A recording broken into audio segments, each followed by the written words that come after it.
امریکی صدر Donald Trump supreme court پر برہم ٹیرف کے خلاف عدالتی فیصلے کو شرمناک اور مایوس کن قرار دے دیا. کہا ججز نے امریکی مفادات کو نظر انداز کیا. عدالتی فیصلے کے خلاف پلان بھی موجود ہے. ٹیرف امریکہ کو عظیم بناتا ہے. یہ امریکہ کی قومی سلامتی کا معاملہ ہے. میرے پاس مزید مضبوط اختیارات بھی ہیں.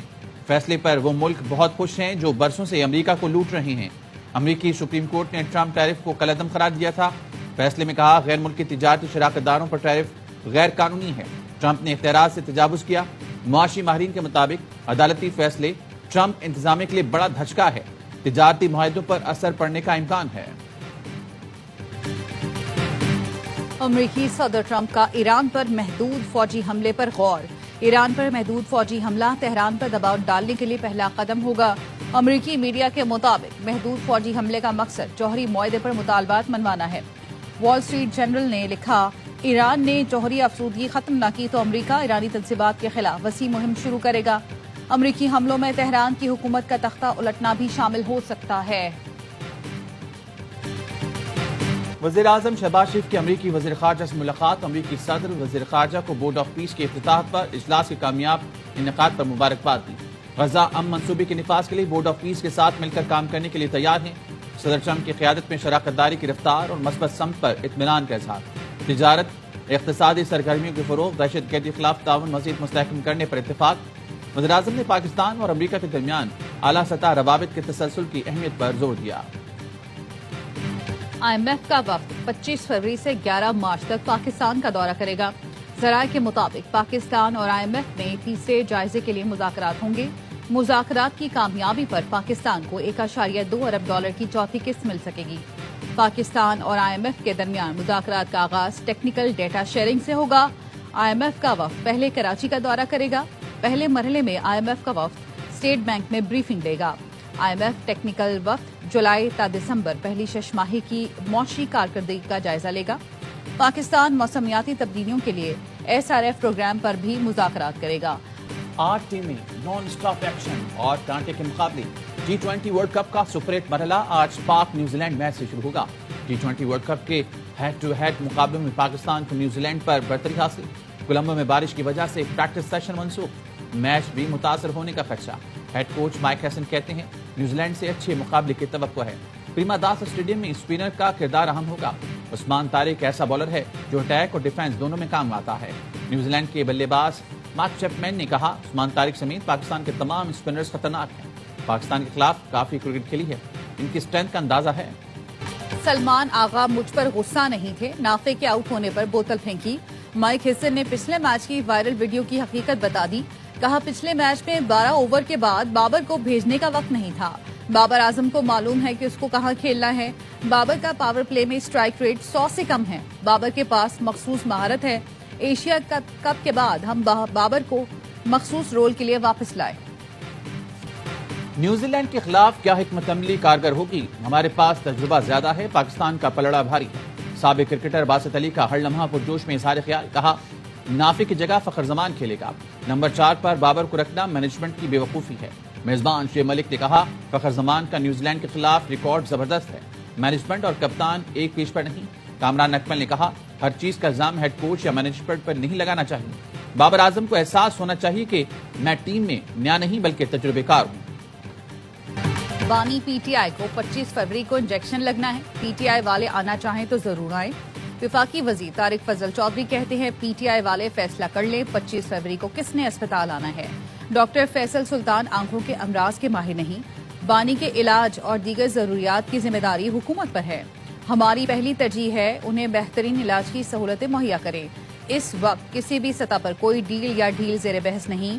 درخواست صرف یہی ہے ریاست سے لڑائی ٹکراؤ کی پالیسی چھوڑ کر مذاکرات کی میز پر آئیں. 90% مسائل P T I social media کی وجہ سے ہیں.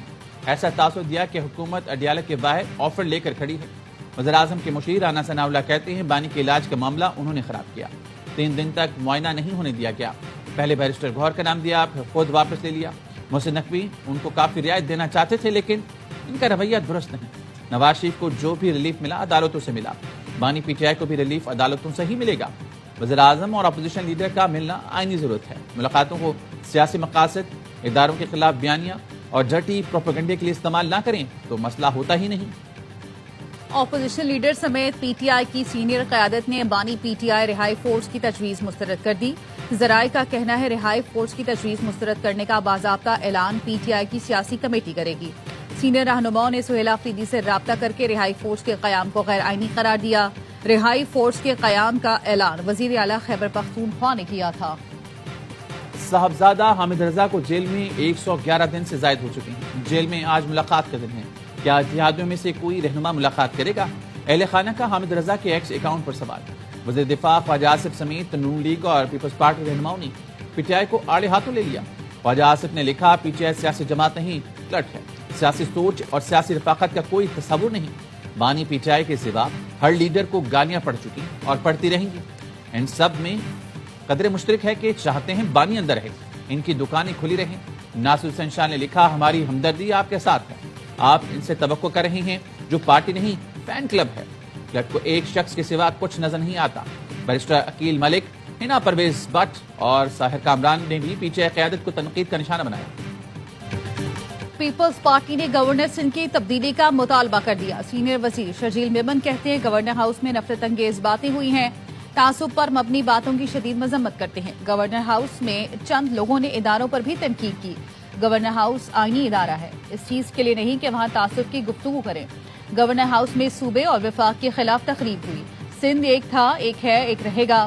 صوبائی وزیر سعید غنی نے کہا، نون لیگ وعدہ نبھائے، سندھ میں اپنا یا پیپلز پارٹی کا گورنر لگائے۔ لسانی سیاست کا دوبارہ سر اٹھانا انتہائی تشویشناک ہے۔ ماضی میں خون ریزی کرانے والے عناصر پھر سرگرم ہو گئے ہیں۔ کبھی تقسیم کی بات نہیں کہ اختیارات کی تقسیم چاہتے ہیں، کسی کی بات کا جواب نہیں دینا چاہتا۔ میرا جواب میرا کام ہے۔ گورنر سندھ کامران چسوری کا رد عمل، کہا گورنر ہاؤس میں قومیت نہیں پوچھی جاتی۔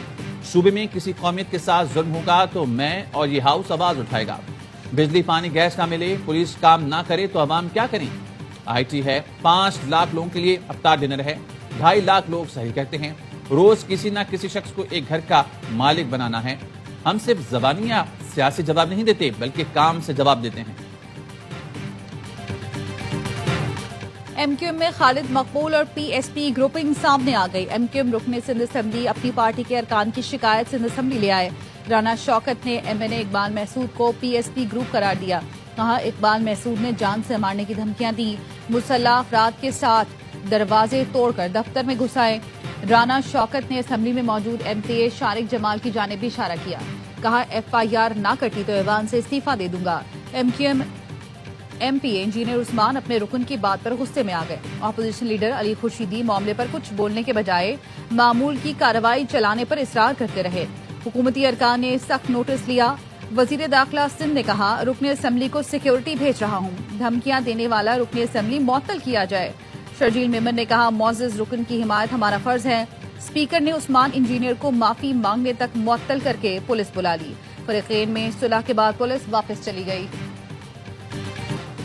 حق مانگنے کے جرم میں ہمارے کارکنان کو پابند سلاسل کیا گیا۔ پیپلز پارٹی نے آئین کی پاسداری کرنے والوں پر دہشت گردی کیس بنایا۔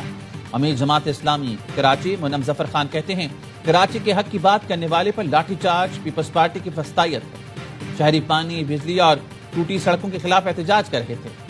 حق دو کراچی تحریک اب جینے دو کراچی تحریک میں تبدیل ہو گئی ہے۔